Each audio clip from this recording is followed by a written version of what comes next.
स्वागत है एक बार फिर से हमारे YouTube channel Rudauli train section club में। वीडियो को लाइक, चैनल को सब्सक्राइब करके बेल आइकन में ऑल को प्रेस कर दीजिए।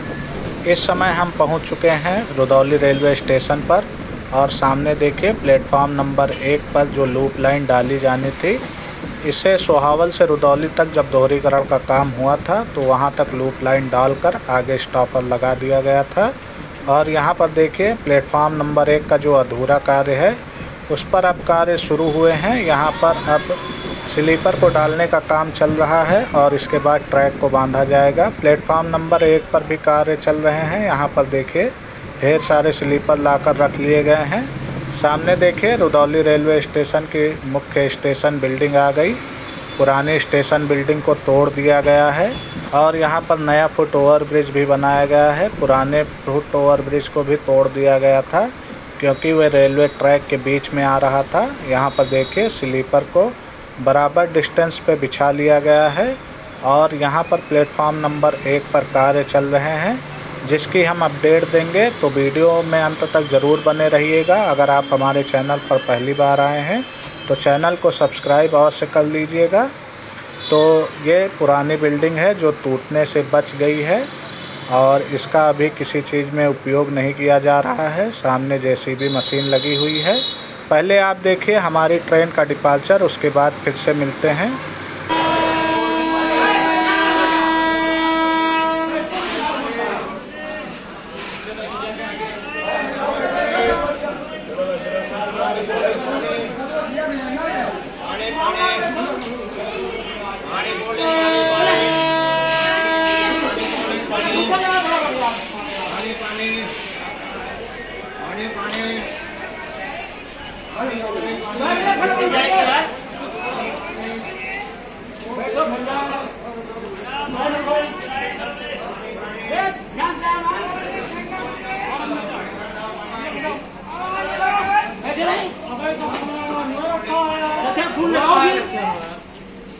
तो जाना नहीं था, टिकट का पैसा दे देना है। ठंडा पानी, ठंडा पानी,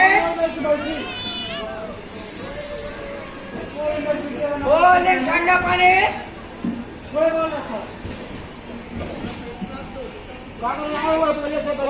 ठंडा पानी।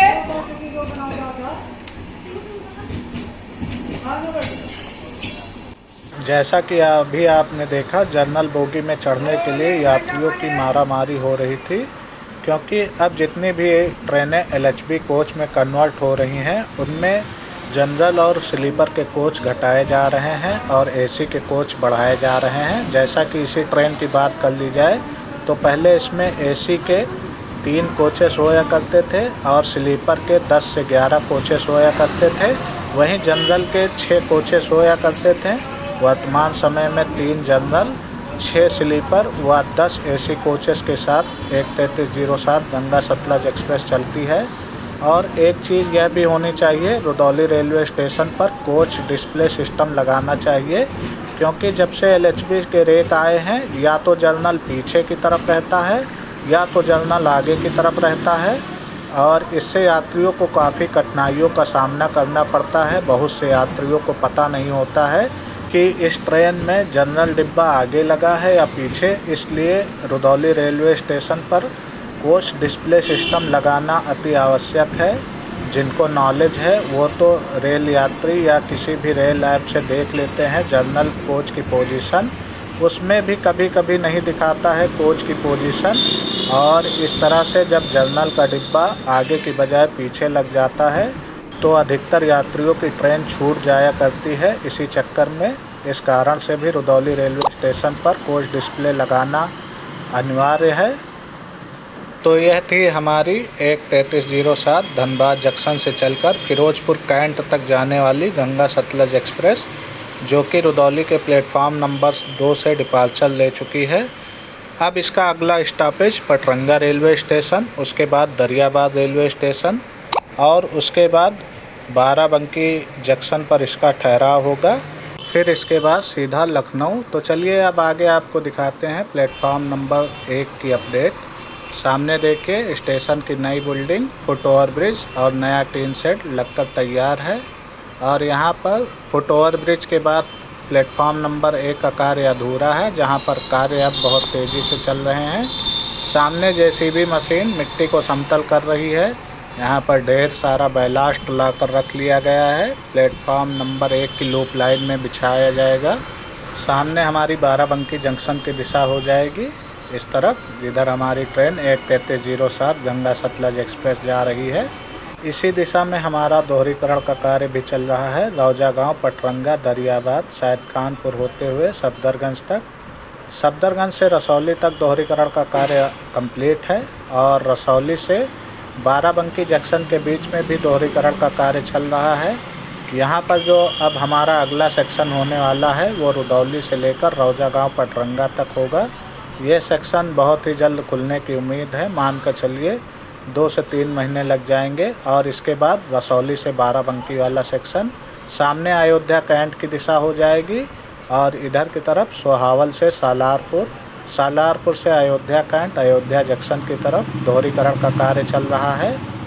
तो रुदौली का जो प्लेटफॉर्म नंबर 2 था उसे जब सोहावल से रुदौली तक दोहरीकरण का कार्य कंप्लीट किया गया था, उसी समय इस प्लेटफॉर्म के सारे कार्य कंप्लीट कर लिए गए थे, क्योंकि ट्रेनों का ठहराव भी यहाँ काफ़ी अधिक है। 14 जोड़ी ट्रेनें यहाँ पर ठहराव लेती हैं। इस कारण से यहाँ पर एक प्लेटफॉर्म तो आवश्यक था पूरी तरह से कंप्लीट रहने का, और प्लेटफॉर्म नंबर 1 का कार्य अधूरा था, जिसे यहाँ पर शिफ्टिंग होने के बाद अब सारी ट्रेनों को प्लेटफॉर्म नंबर 2 पर लिया जाता है और प्लेटफॉर्म नंबर 1 पर कार्य चल रहे हैं। जब यहाँ कार्य कंप्लीट हो जाएंगे तो प्लेटफॉर्म नंबर 1 से भी ट्रेनों का संचालन किया जाएगा अयोध्या कैंट की दिशा में, और प्लेटफॉर्म नंबर 2 से ट्रेनों का संचालन किया जाएगा लखनऊ की दिशा में। सामने देखिए 1:42:05 Ayodhya express non stop Rudauli railway station से निकल रही है।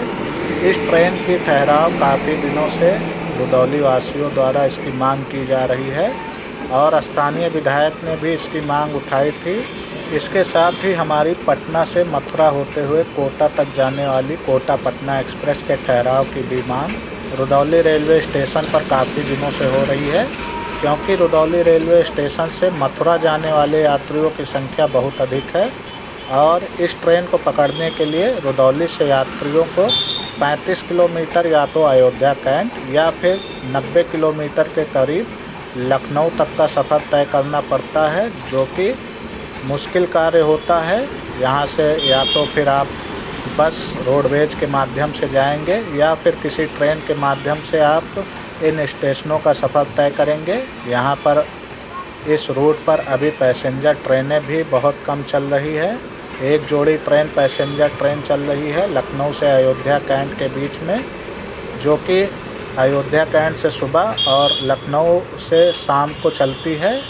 तो यह थी छोटी सी अपडेट रुदौली रेलवे स्टेशन से प्लेटफॉर्म नंबर 1 पर जो कार्य चल रहे हैं। और आपकी क्या राय है, किन किन ट्रेनों का ठहराव होना चाहिए रुदौली रेलवे स्टेशन पर, कमेंट सेक्शन में ज़रूर आकर बताएं। फिर मिलते हैं एक नई वीडियो में नई अपडेट के साथ। तब तक के लिए जय हिंद, जय भारत।